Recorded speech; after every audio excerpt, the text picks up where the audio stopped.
अस्सलाम वालेकुम। तलबीना खाना सुनते नबवी है। हदीस नबवी सल्लल्लाहु अलैहि वसल्लम का मफ़हूम है कि हज़रत आयशा रज़ी अल्लाह ताला अन्हा फरमाती हैं कि हमारे घर पर जब भी कोई बीमार होता तो आप सल्लल्लाहु अलैहि वसल्लम तलबीना खाने का मशवरा देते। इसमें क्या फ़ायदे हैं, किन लोगों को खाना चाहिए, किस किस्म की बीमारियों के लिए, किस किस्म के अमराज के लिए ये फ़ायदेमंद है और इसके बनाने और खाने का बेहतरीन तरीक़ाकार क्या है और किन लोगों को नहीं खाना चाहिए, तो आइए जानते हैं आज की इस वीडियो में। तो तलबीना बनाने के लिए हमें जिन चीज़ों की ज़रूरत है वो मैंने यहाँ पे सारी निकाल ली है। सबसे पहले हमें ज़रूरत होगी जो कि दलिए की। ये आपको इजीली शॉप से मिल जाएगा, लेकिन मैं आपको रिकमेंड करूँगी कि आप इस तरह वाला दानेदार दलिया लें। ये आपको चक्की से मिल जाएगा। ठीक हो गया। साथ ही हमें इसके लिए चाहिए होंगे कुछ खुश्क मेवाजात, वो भी मैंने यहाँ पे सारे निकाल लिए हैं। अच्छा, ये हमें कितने चाहिए और इन्हें हमने कब और कैसे इस्तेमाल करना है इसकी डिटेल मैं आपको वीडियो के दौरान बताऊंगी, तो वीडियो में मेरे साथ रहिएगा। आइए इसका हम कुकिंग प्रोसेस स्टार्ट करते हैं। सबसे पहले हम बर्तन में डालेंगे 300 ग्राम जौ का दलिया और इसमें डाल देंगे 2 लीटर पानी और इसे अच्छी तरह से उबाल लेंगे। दलिए में उबाल आ गया। अब हम इसकी आंच हल्की कर देंगे और इसे 1 से 2 घंटे के लिए हल्की आंच पे अच्छी तरह से पका लेंगे। 1 घंटा हो गया मुझे इसे पकाते हुए और ये देखें यहाँ पे ये अच्छी तरह से गल चुका है। हमने इसे 80% तक गलाना है। अब हम इसमें ऐड कर देंगे मिल्क। मैं यहाँ पे इसमें 1 लीटर डाल रही हूँ मलाई के साथ।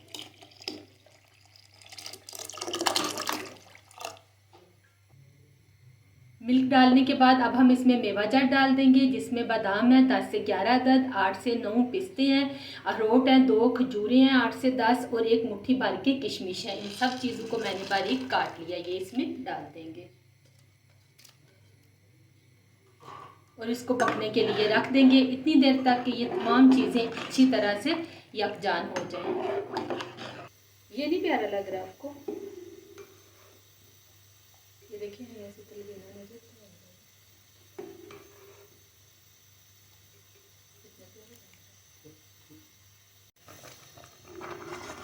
20 से 25 मिनट हो गए मुझे इसे पकाते हुए और तलबीना हमारा यहाँ पे तैयार हो गया। ये देखें ज़बरदस्त। चलें इसे मैं डिश में निकालती हूँ और आपको इसके खाने का सही वक़्त भी बताती हूँ। तलबीना को एक डिश में डालें और जब ये हल्का सा ठंडा हो जाए तो इसे फ्रिज में रख के अच्छी तरह से ठंडा कर लें। रात के वक्त आप इसको बनाएं और सुबह आप इसे नाश्ते के तौर पे खाएं। जैसा कि अभी तो सर्दियों का सीज़न है तो आप इसको किचन में ही पड़ा रहने दें, ये सुबह तक अच्छी तरह से ठंडा हो जाएगा। और तलबीना की सबसे ख़ास और मज़े की बात यह है कि इसमें उम्र की कोई कैद नहीं है। छोटे हों या बड़े, बुजुर्ग हों या बीमार, सभी इसको खा सकते हैं। आई होप कि मेरी आज की वीडियो आपको पसंद आई होगी। मुझे दीजिए इजाज़त, दुआओं में याद रखिएगा। अल्लाह हाफिज़। मैंने तलबीना में मीठे का इस्तेमाल नहीं किया क्योंकि इसमें मैंने खजूरें और किशमिश काफ़ी मकदार में डाला है और इसी की मिठास काफ़ी है। अगर आप इसे ज़्यादा मीठा करना चाहते हैं तो आप इसमें अपने टेस्ट के मुताबिक चीनी या फिर शहद का इस्तेमाल कर सकते हैं।